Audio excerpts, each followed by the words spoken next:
प्रस्तावना का अर्थ। सामान्यतः प्रस्तावना का अर्थ होता है जिसमें कि किसी विधि के बारे में उसका समान उद्देश्य तथा उसकी आकांक्षा विहित हो। समस्त अधिनियमों में प्रस्तावना अवश्य दी जाती है।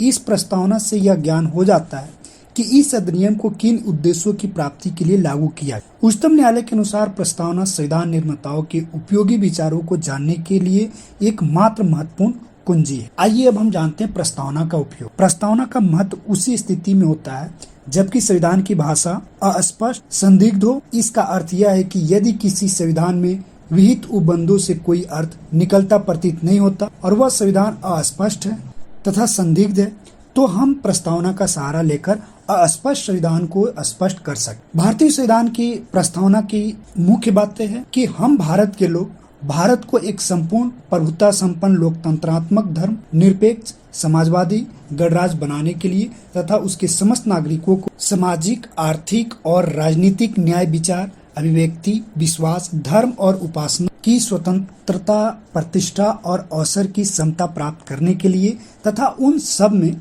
व्यक्ति की गरिमा और राष्ट्र की एकता और अखंड सुनिश्चित करने वाली बंधुता बढ़ाने के लिए दृढ़ संकल्प होकर अपनी इस संविधान सभा में आज तारीख 26 नवंबर 1949 ईस्वी मिति मार्गशीर्ष शुक्ल सप्तमी संवत 2006 विक्रमी को एवं एवध द्वारा इस संविधान को अंगीकृत, अधिनियमित और अपने आप को समर्पित कर। इसके बाद हम जानेंगे प्रस्तावना के उद्देश्य। सबसे पहले भारत को संपूर्ण प्रभुता संपन्न लोकतंत्रात्मक धर्मनिरपेक्ष समाजवादी गणराज्य बनाना।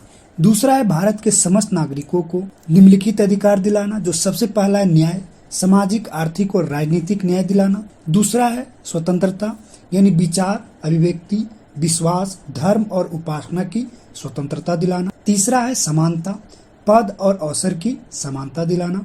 और चौथा है बंधुत्व, व्यक्ति की गरिमा और राष्ट्र की एकता और अखंडता के लिए भाईचारे की भावना जागृत कर। इसमें एक बहुत ही इम्पोर्टेंट केस है गोलकनाथ बनाम स्टेट ऑफ पंजाब, ईयर 1967 का एक केस है। इस मामले में सुप्रीम कोर्ट ने कहा कि प्रस्तावना में संविधान के आदर्श एवं आकांक्षाएं संकलित होती हैं।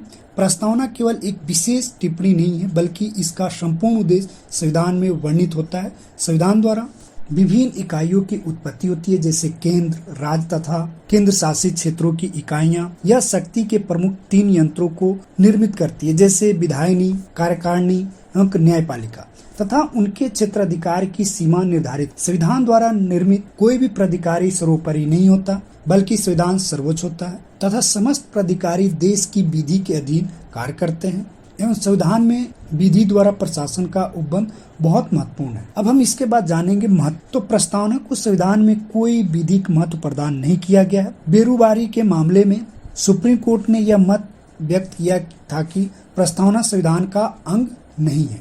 इसमें केस देखते हैं, बहुत इंपॉर्टेंट केस है। इंडो पाकिस्तान एग्रीमेंट, ईयर 1960 का ये मामला है। इस वाद में सुप्रीम कोर्ट ने कहा कि प्रस्तावना को संविधान का प्रेरणा स्रोत भले ही कहा जाए परंतु उसे संविधान का आवश्यक भाग नहीं कहा जा सकता। इसके न रहने से संविधान के मूल उद्देश्यों में कोई अंतर नहीं आता। यह न तो सरकार को शक्ति प्रदान करने का स्रोत है और न ही उस शक्ति को किसी भी तरह नियंत्रित संकुचित करती है। दूसरा केस है केशवानंद भारती बनाम केरल राज्य, ईयर 1973। इस वाद में सुप्रीम कोर्ट ने कहा कि प्रस्तावना संविधान का भाग है। प्रस्तावना का महत्व उस समय होता है जब संविधान की भाषा अस्पष्ट या संदिग्ध। इसके बाद हम जानेंगे प्रस्तावना में संशोधन। प्रस्तावना में संशोधन किए जाने के प्रश्न पर सुप्रीम कोर्ट द्वारा केशवानंद भारती के केस में निर्धारित किया गया कि प्रस्तावना संविधान का एक भाग है और वह संविधान के मूल भाग से संबंधित। आर्टिकल 368 के अंतर्गत संविधान के प्रस्तावना में कोई संशोधन नहीं किया जा सकता। सर्वोच्च न्यायालय ने बहुमत से निर्णय दिया कि संविधान के प्रस्तावना में संशोधन करना उचित नहीं है। भारतीय संविधान के 42वें संशोधन अधिनियम 1976 ईस्वी के द्वारा यह स्पष्ट कर दिया गया है कि संसद को प्रस्तावना में संशोधन करने की शक्ति प्राप्त। इस संशोधन द्वारा यह स्पष्ट किया गया कि प्रस्तावना के उस भाग में जो मूल ढांचे से संबंधित है संशोधित नहीं किया जा सकता।